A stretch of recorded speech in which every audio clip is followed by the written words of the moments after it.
Hey guys, welcome back to the channel. It's been a minute since we made an upload. I apologize, been a busy schedule this summer, but hey look, we're back with Mean Green. Mean Green's having some issues. I got a pretty bad feeling on what it is, but I'm bringing you guys along for the ride. We're gonna dive in and just see how bad it really is. Let's jump in.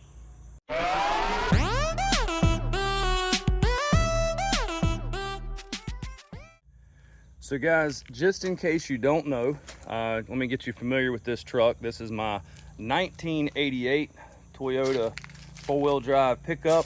It is a 22 RE 4-cylinder, 5-speed manual. It's got some modifications, but nothing crazy. It's a daily. It's a little trail cruiser. No lockers. It's open diffs. It does have factory 430 gears. We pulled those out of I think it was a 4-cylinder automatic 4Runner.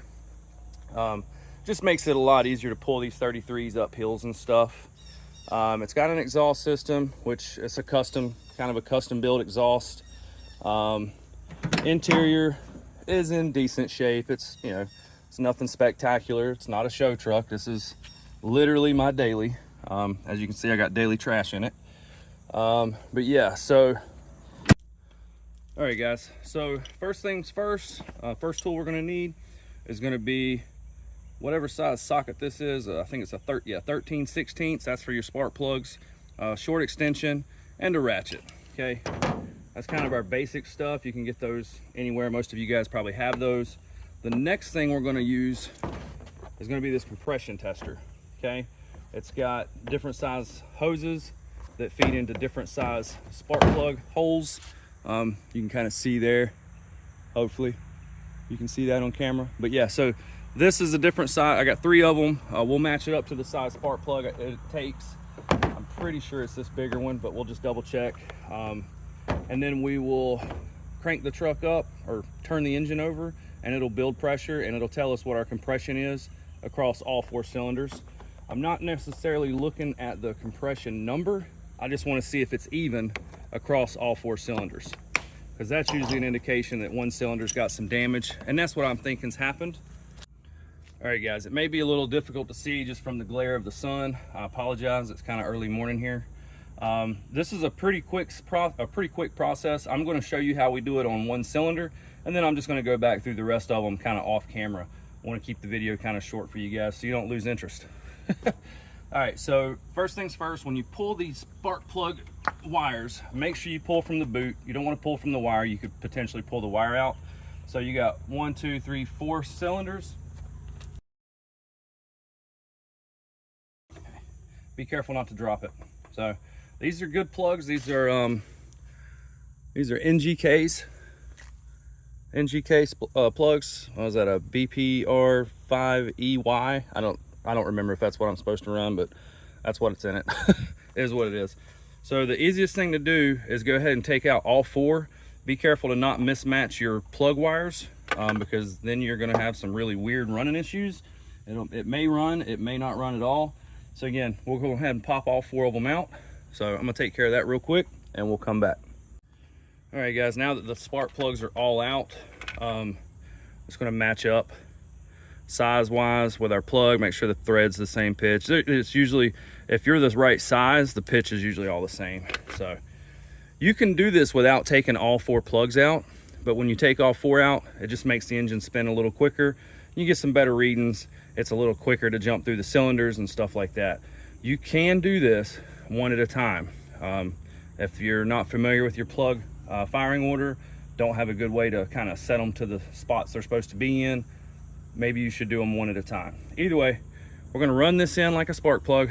We're going to hook the gauge up to it and see what kind of numbers we get. Okay, I will tell you, special note, this back cylinder, the plug kind of angles back towards the front of the truck a little bit, so be careful about threading that thing in. You don't want to cross thread it, okay?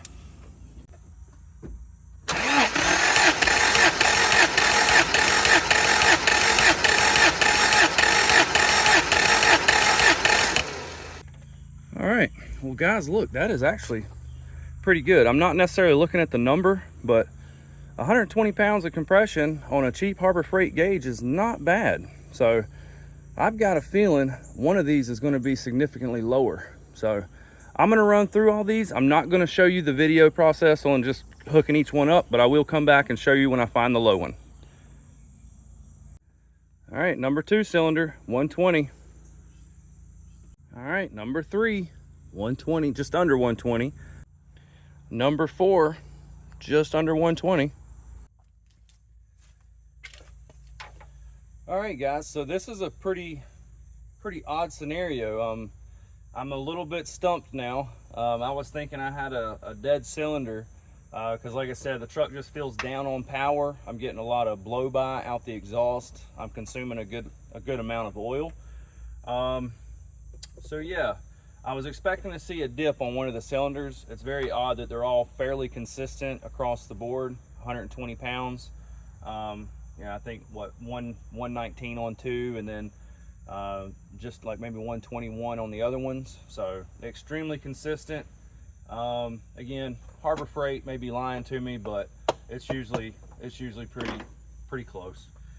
All right, well, I guess I'll keep troubleshooting. Maybe do some more research and see what else I can find. And I don't think that it's a valve issue, because I did when I had that leak on the timing cover, I changed out the timing chain. I went ahead and redid the valve lash, and the truck's been running good. Like I said, over the past few months, I've noticed a decline in horsepower. It doesn't like to pull heels like it used to and stuff like that. So, all right, well, that's pretty much it on how to test compression on one of these little 22 RE engines. It translates to all kind of other vehicles as well. Just make sure that you know where your spark plug holes are at, so you don't strip everything out. All right, guys, well, I'm still at a loss. Like I said, I thought this would be the thing. I thought it would, I really thought that I was going to have a dead cylinder and need to pull the engine for a rebuild. So maybe that's not the case. I'll keep diving in. If you guys have suggestions or comments, drop them down. Let me know if there's something else you think I should check. Hey, I appreciate you guys watching. If you like this kind of stuff, please subscribe. It'll help motivate me to make some more videos for you guys. All right, thanks for watching.